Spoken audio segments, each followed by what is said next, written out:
There was a time when exposing your hardwood floors meant you couldn't afford wall-to-wall carpeting. Not anymore. Hardwood floors are definitely in. And today, there are so many wood and stain color choices, hardwood floors can suit any decor.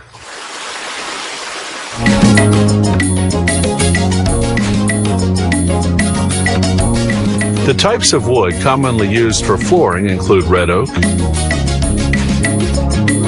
beech, maple, white oak,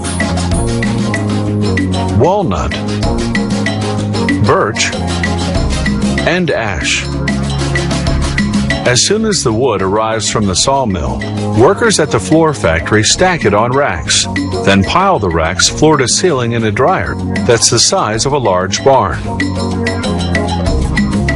There, large fans circulate hot air around the racks. The wood's moisture content is between 40 and 60%, depending on the season. When that drops to about 7%, the wood is ready to come out. This drying process takes anywhere from 10 days to a month. The length of time varies because some types of wood dry much slower than others. The wood is in random lengths and widths, so the first step after drying is to cut it to standard sizes. On the way to the ripsaw, the planks pass under an optical device called an optimizer. In mere seconds, it reads the dimensions of each plank and sends that information to a computer. The computer calculates the greatest number of standard size pieces that can be cut from the plank, then guides the ripsaw to cut accordingly. This maximizes the yield and limits waste. Flooring is made from medium quality rather than top quality lumber to keep prices competitive. As the pieces exit the saw, workers manually cut out any large knots or other defects, weak points at which a piece could potentially snap and jam up the equipment. The pieces now travel to a machine called the molder. Its revolving steel knives spin at a rate of 6,000 rotations per minute, carving a tongue down one side of each piece and a groove down the other.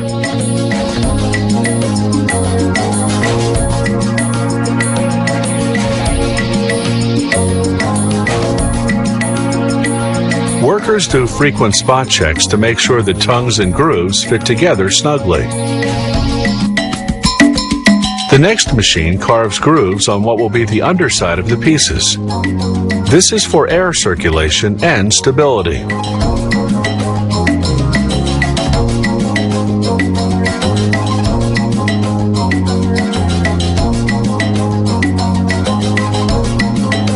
Using crosscut saws, workers remove any faults in the wood and divide pieces that have noticeable color variations.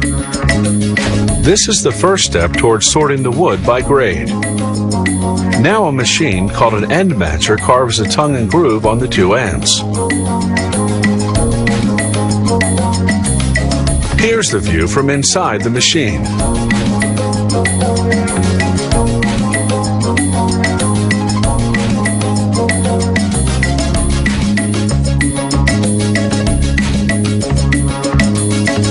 Workers check again for faults. Then, assessing quality and color, sort each piece by grade.